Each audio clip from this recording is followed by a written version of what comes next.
Hi friends, Assalamu alaikum. Welcome back to Jashis Cookbook. Jashis Cookbookilekku എല്ലാവർക്കും സ്വാഗതം. ചേന കൊണ്ടുണ്ടാക്കാവുന്ന ഒരു ഒഴിച്ചുകറിയാണ് ഇന്നത്തെ എൻ്റെ റെസിപ്പി.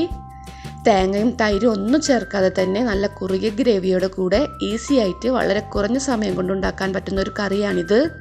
ചപ്പാത്തിയുടെയും ചോറിൻ്റെയും ഒക്കെ കൂടെ കഴിക്കാൻ പറ്റുന്ന ഈ കറി എങ്ങനെയാണ് ഉണ്ടാക്കുന്നത് നമുക്ക് നോക്കാം. അതിനു മുന്നേ എപ്പോഴും പറയുന്ന പോലെ തന്നെ ഇതുവരെ സബ്സ്ക്രൈബ് ചെയ്യാതെ വീഡിയോ കണ്ടുകൊണ്ടിരിക്കുന്നവരും എൻ്റെ ഈ വീഡിയോ ആദ്യമായിട്ട് കാണുന്നവരൊക്കെ ദയവായി ഒന്ന് ചാനൽ സബ്സ്ക്രൈബ് ചെയ്തേക്കണേ.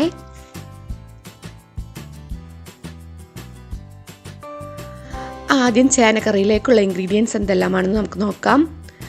ഞാൻ 700 ഗ്രാം ചേന അതിൻ്റെ തോലൊക്കെ കളഞ്ഞ് കഷ്ണങ്ങളാക്കി എടുത്ത് വെച്ചിട്ടുണ്ട്.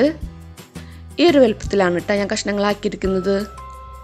പിന്നെ 2 ചെറിയ തക്കാളി എടുത്തിട്ടുണ്ട്, ഒരു ചെറിയ സബോള നൈസായി അരിഞ്ഞത്, 4 വെളുത്തുള്ളി ചോപ്പ് ചെയ്തത്, 4 പച്ചമുളക് ചെറുതാക്കി അരിഞ്ഞത്, പിന്നെ കുറച്ച് കറിവേപ്പില, ഇവയാണ് നമുക്ക് വേണ്ടത്.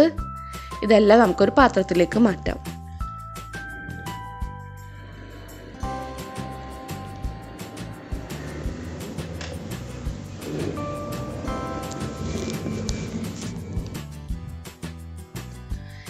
ഇനി നമുക്കതിലേക്ക് ആവശ്യത്തിന് ഉപ്പ്, 1/2 ടേബിൾ സ്പൂൺ മുളക് പൊടി, 1/4 ടേബിൾ സ്പൂൺ മഞ്ഞൾപ്പൊടി, 1.5 കപ്പ് വെള്ളം ഇവ ചേർത്ത് മൂടി വെച്ചൊന്ന് വേവിക്കാം.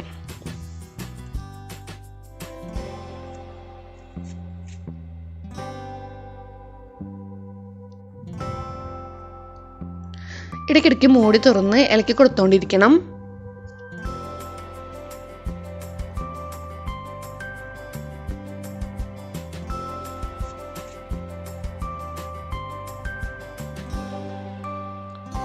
ചേനയൊക്കെ ഒരുവിധം വെന്ത് അതിൻ്റെ കൂടെ ചേർത്തിരിക്കുന്ന തക്കാളിയൊക്കെ നന്നായി ഉടഞ്ഞു വന്നാൽ കയ്യിൽ ഉപയോഗിച്ച് ചേന കുറച്ചൊന്ന് ഉടച്ചു കൊടുക്കാം.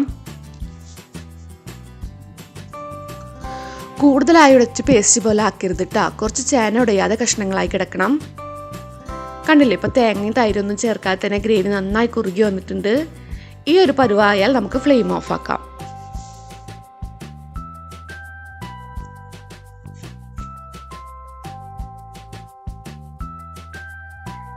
ഇനി നമുക്ക് കടുക് വറുക്കാം. അതിനായിട്ടൊരു പാൻ ചൂടാക്കി വെളിച്ചെണ്ണ ഒഴിച്ച് ചൂടായാൽ കടുക് ചേർത്ത് കൊടുക്കാം.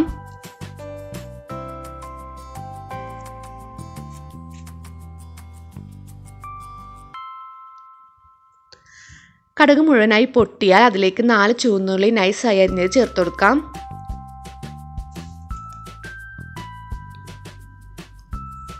ഉള്ളി നന്നായി മൂത്ത് വന്നാൽ അതിലേക്ക് ചുവന്നുള്ളിയും കറിവേപ്പിലയും ചേർത്ത് നമുക്ക് ഫ്ലെയിം ഓഫ് ആക്കാം.